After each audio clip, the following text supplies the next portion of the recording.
Carla. My name is Jennifer, and I would like to introduce myself and tell you a little bit of what I do at the Behavioral Health Clinic. Okay.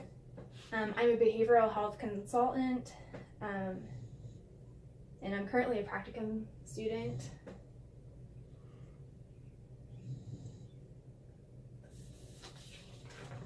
This is a brochure that describes our services. Thank you. I work as a primary care team here. At our clinic, we pay attention to the whole person, physical, mental, and social health. My job is to help you when the doctor has a concern about any area of your health. Okay. I would like to tell you about our visit today. We have about 20 minutes together. I will be asking you a lot of questions to get a snapshot of your life to kind of help me to understand you better. And about the problem your doctor's concerned with. Okay. I may take a few notes as we talk. After about 15 minutes, we'll start developing a plan to improve your quality of life starting today. I will discuss this with your doctor after our visit. Okay. I also wanted to let you know that my chart note will go into your medical record. I have the same reporting responsibility as other team members regarding danger and safety issues. So if you were to tell me that you're going to hurt yourself or hurt somebody else, then I would have to report that as a mandated reporter. Okay. Do you have any questions? No, not so far. Okay. If not, let's get started with me asking you a few questions. Okay. So, Carla, can you tell me what kind of brought you into the clinic today? Well, I'm a really heavy smoker Mm-hmm. and just have recently been diagnosed with high blood pressure. Mm-hmm. And like when I say really heavy smoker, I've started smoking 2 packs a day. And so I've noticed since a while back, I've had an increased shortness of breath all the time. And then when I was diagnosed with the high blood pressure, then I really started to get concerned because I've always been real healthy my whole life. When did this start? When did you start smoking? Oh gosh. I was 13, so 37 years ago. Okay.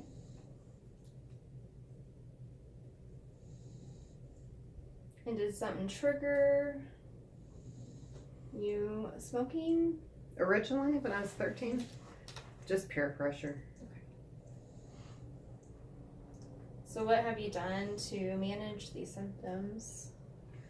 I've tried to quit a couple times over the years, and I think the longest I went one time was 3 days, and that's just all I could handle because I couldn't even handle myself. I couldn't imagine what my family was going through during that time because it just really helps me regulate my stress.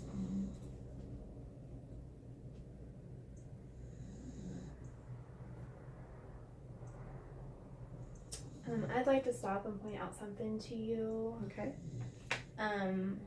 Seems like a big strength that you have stopped, for at least 3 days. Yeah. And I know that's really difficult, just to stop on your own. But I just think, I think you have a bit of resiliency, with stopping to smoke. So I just wanted to point that out to you. Well, thank you. That feels good. I was wondering, Carla, how does your smoking affect your work? Are you currently working? I am.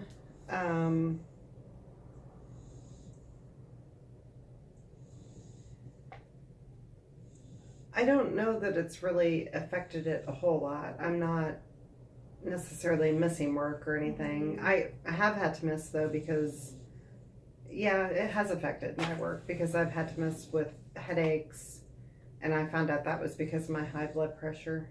Mhm. And the high blood pressure is probably because of me smoking cigarettes. So I guess that all does kind of tie back in. So yeah, I have had a lot more absenteeisms here lately than I ever have. Mhm. So what do you do for work? I work at a convenience store. Do you like it there? I do. I've been there.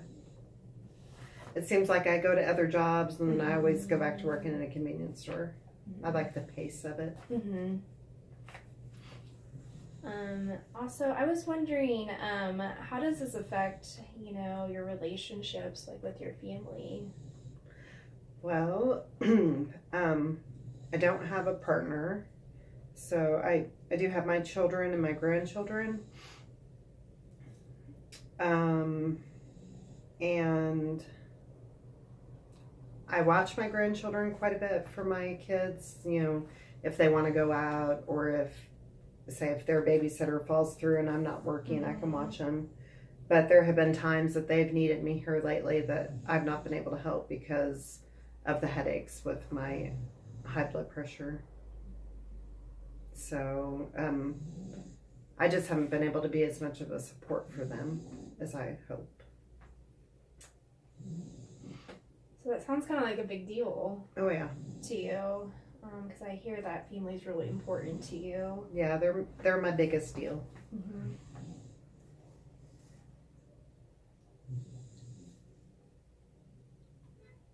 How do you feel that smoking has been affecting your health?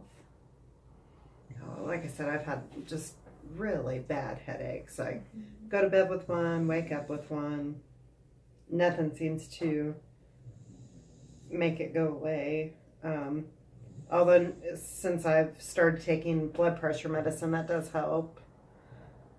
And I'm just not as active as I used to be, it seems like. And I think a lot of that's because of the shortness of breath. So, like, I used to hike, and I haven't done that in probably over a year now. Mm-hmm. How do you feel your sleeping and appetite is? Not very good.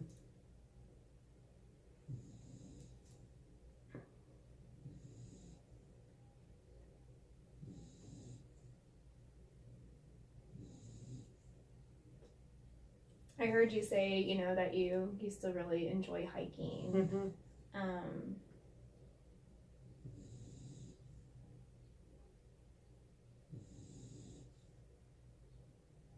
Would that be something that you'd be interested in maybe, pursuing again?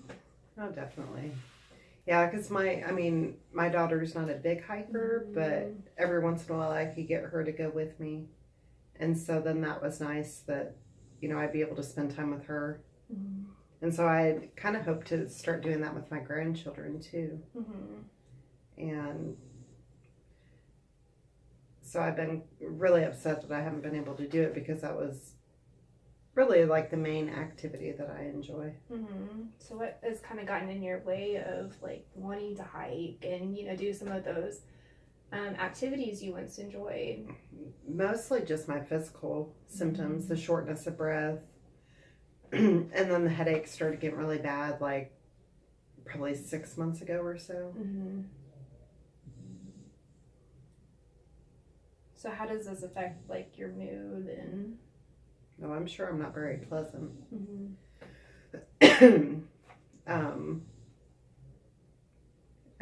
Like anybody else, when you don't feel well, you're not the nicest person to be around.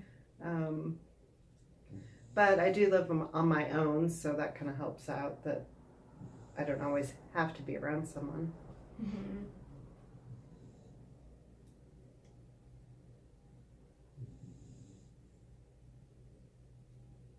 I was gonna ask, do you use any caffeine?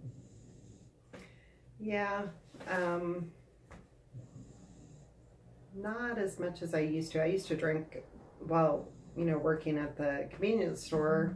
I drank coffee pretty much all day, and used to work the midnight shift, so I drink it all night long.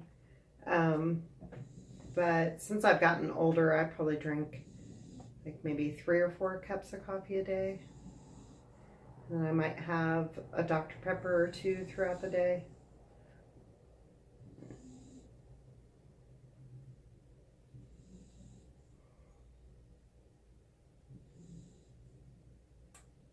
Do you drink any alcohol?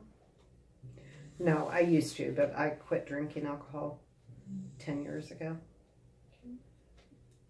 Do you use any illicit drugs or prescription medications?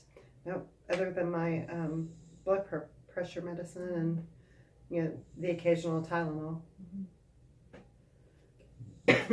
So Carla, tell me what you use to do to manage on your own. I smoke. I don't really, hiking kind of used to be an outlet for me. And since I don't have that, I just kind of feel like I'm a big ball of stress all the time, which I think in my mind makes me smoke more. And it's just like a vicious cycle. So I really don't have any coping skills right now. It sounds like you can clearly see that smoking is affecting your health. Yeah. In the past, you seemed more active than you are currently. Mm-hmm. And I hear that, that's something that you would be interested in doing again. Oh, yeah. Becoming more active, which I feel is important to you. Mm-hmm. It sounds like it would be helpful to develop a way to manage your smoking so that you'd be able to do the things that you once enjoyed. Yeah. Would you be interested in developing a plan to improve your health? Absolutely. Okay. So what I thought we could do today is kind of looking at some ways to kind of manage your stress, because I've been kind of noticing that's kind of a big,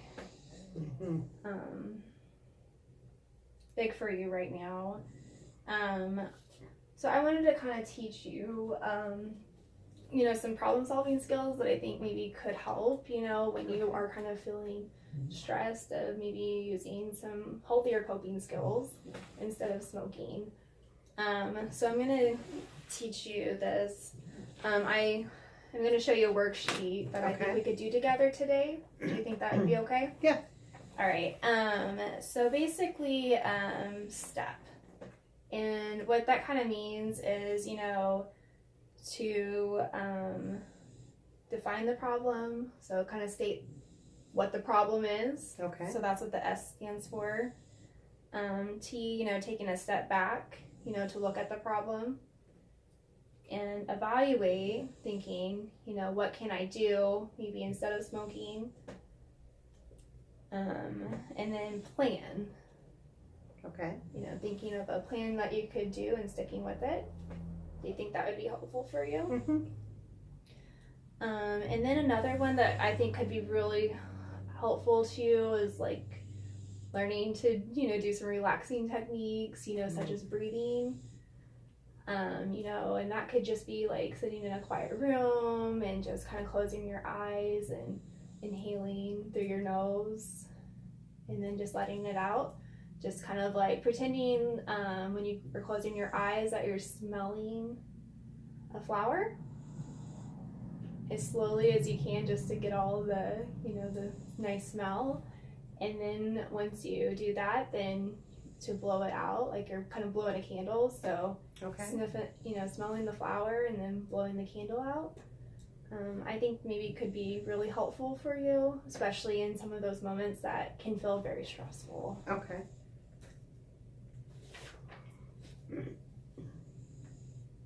What do you think?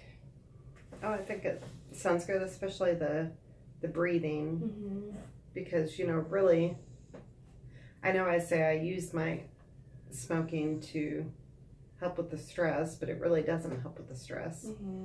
So I might be able to use the breathing in place of smoking a cigarette. So I think that would be really helpful. Okay.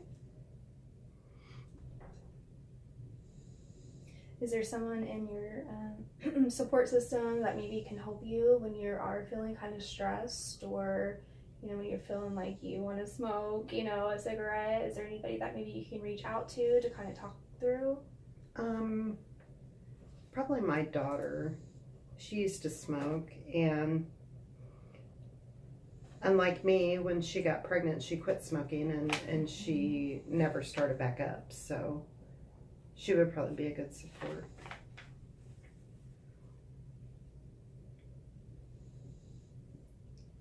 So, Carla, what are you most likely to do to improve? Is there something that you would like to give a try? I think the breathing would be most beneficial. I'll definitely try the other one, the step 2. Mm-hmm. If you can give me really, good instructions, send that with me. Mm-hmm. I'll definitely try it too. Okay. What is something small you can start with? I think the breathing exercises. I mean, it's like just a little light bulb went on, so I think I'll try, when I want a cigarette, trying breathing instead and see if that helps. Mm-hmm. So what are some of the advantages of making this change? It's kind of a big step for you. There was a ton of advantages. I'll get to watch my grandkids again, get to run around and play with them again, hopefully. I won't stink like cigarette smoke.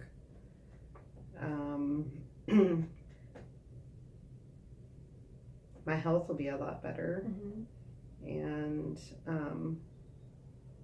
I don't know if it would completely take care of my high blood pressure issue or not, but I couldn't imagine it would hurt, not to smoke. So. Okay. And what are some disadvantages that you can see about making this change? Probably the biggest disadvantage is just in my head, trying to get over the thought that I have to have a cigarette. So I'm probably my biggest disadvantage. What is the biggest result that you can see about making this change? That I would be able to keep my grandkids. And be in good health for a long time, to see them grow up and have kids of their own.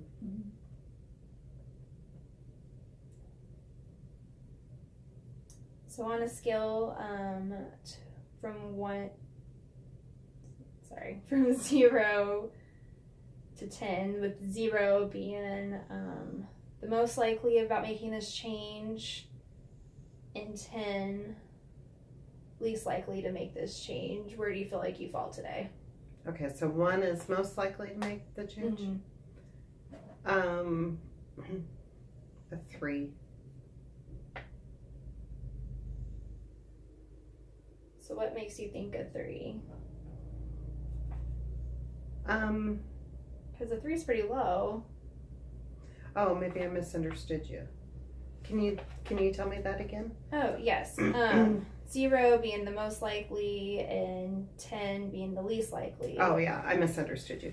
Okay, so I'd say a 7 or an 8. I was gonna say a 7 or an 8 is pretty high. What makes you say a 7 or 8?